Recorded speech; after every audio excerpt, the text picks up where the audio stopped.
What is going on, guys? It is Wrestlelamia here, back with some more news. As always, the news never stops and neither do we.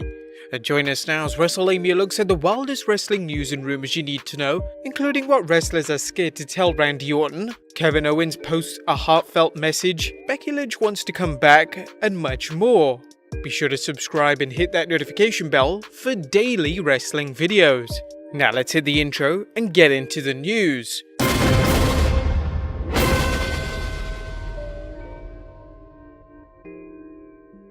Now our first story looks at what wrestlers are scared to tell Randy Orton.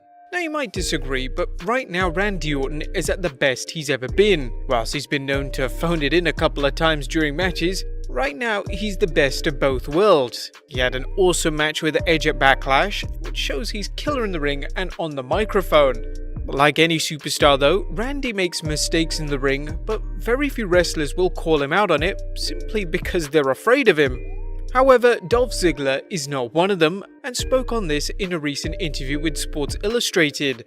He mentioned, "I don't have any ass to kiss here, I have no horses in the game, but these two are two of my favorites. One, because I know a lot of people hate Randy because he's so damn good. It's amazing, I'll be watching Raw and say, damn it, he does this better than anyone.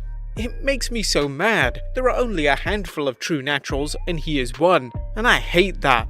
So when Randy messes up, I call him out on it. A lot of people are afraid to do that, and that's fine, but he won't hear the end of it from me. But good God, no one is as good as he is, and that really pisses me off." And Randy Orton has been known to have caused $50,000 worth of damage in a hotel room, so it's probably a good reason why they wouldn't want to anger the Viper by calling him out on his sloppiness at times during matches. Next up, Kevin Owens posts a heartfelt message. Now, as you might already know, Kevin Owens is one of the WWE's top superstars who's opted to stay at home until the current health crisis calms down and WWE is able to show it's safe enough to return. He has done this for the sake of his own family as the coronavirus has sadly hit home.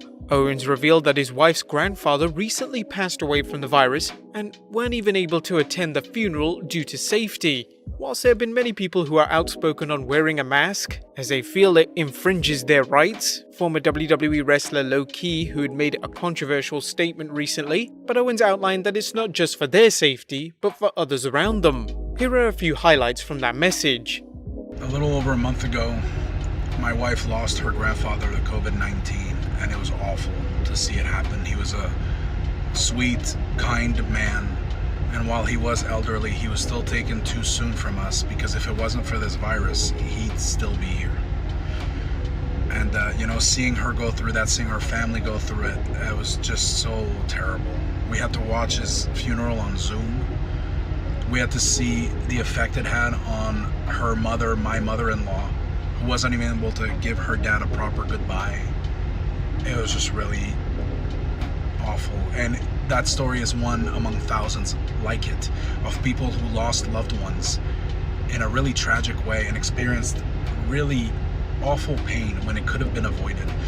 Today's my mother-in-law's birthday, so I figured it was a good time to send this message out. Please, if you're gonna go out in public, wear a mask. Keep social distancing. It's not over. And it could make a huge difference. And if you're gonna choose not to do those things, please have the decency not to admonish, belittle, and talk down to people who take those steps. I've seen a lot of that lately, and it's kind of sickening. Hopefully when the crisis calms down, Kevin Owens will be back in the ring. Next up, Edge talks promo privileges. Edge has been cutting some fantastic promos on Raw, and apparently the credit goes to him. Edge spoke to Busted Open Radio revealing, "I have been given almost a full carte blanche. There are a couple of things I tried to go against, but I realized that the lines were drawn, and that wasn't going to get changed. So that was fine, but the promos, I'm writing them. The storyline arc, I put it together. I've been given so much freedom, and that's been so much fun." Some wrestlers need little or no help on the microphone, and Edge is definitely one of them. Next up, Becky Lynch really wants to come back. Now, the Irish lass kicker Becky Lynch delivered one of the most heartwarming promos in recent times on WWE television, breaking kayfabe and announcing her pregnancy. It was bittersweet for fans, as whilst they were really happy for both her and fiancé Seth Rollins, they knew that she was going to be away for some time, and it's possible that she won't be back for years or even might have retired altogether, as some superstars feel it's hard to raise a family whilst on the road. However, Seth Rollins spoke on her behalf and her feelings of getting back to WWE in an interview with the New York Post, noting she has aspirations to return. Oh yeah, I expect so. Obviously that's going to be up to her and how she feels. Who knows what happens after childbirth once she becomes a mother? I don't know. I believe she has aspirations to return. I think she would rather go out on her own terms whenever that time may be as opposed to stepping away for a child. I think she has aspirations to return, but I don't know. Things can change between now and December. Whilst it is very hard to raise a family and stick to WWE's schedule, we hope we do see the Irish lass kicker in the ring one last time. Next up, Wade Barrett talks what worked for Nexus and what didn't.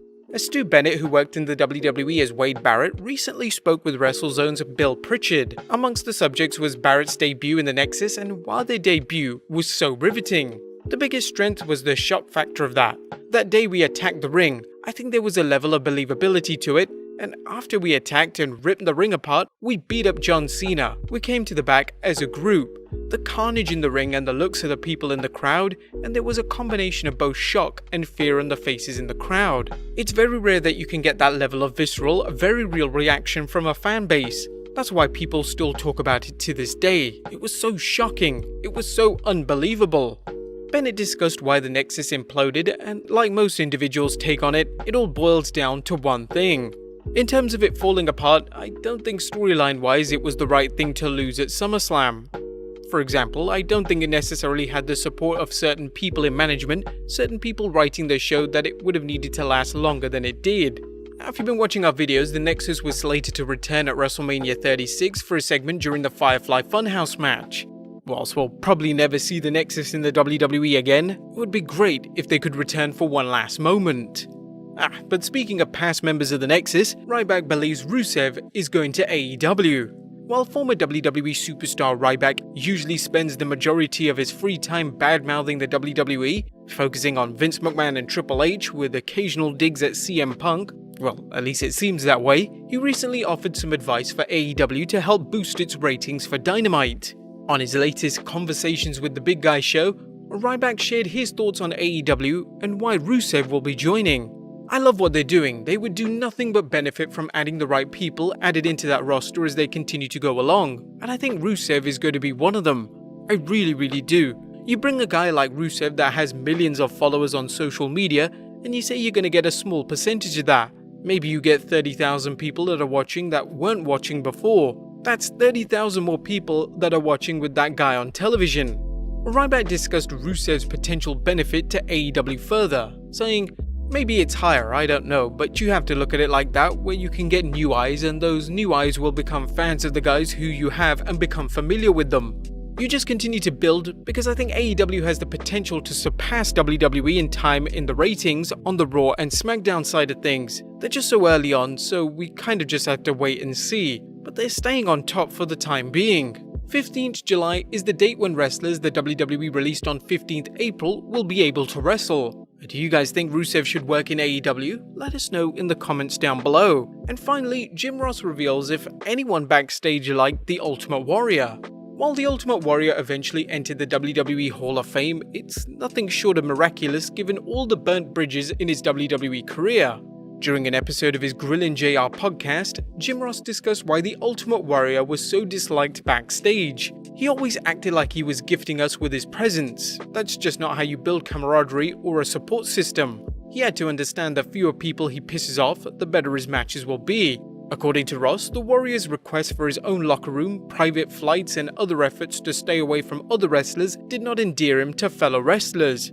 However, Ross remembers one wrestler who befriended the Warrior, the legendary Owen Hart.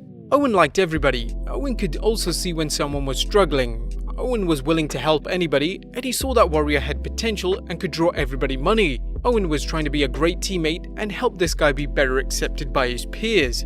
Owen was a beloved figure backstage, and hearing Ross talk about the late great performer befriending the friendless is a testament to his character. But there you have it guys, the wildest wrestling news stories and rumors you need to know. Be sure to leave your comments down below, subscribe if you haven't already, follow us on Instagram and Twitter, and I'll see you next time with some more wrestling content.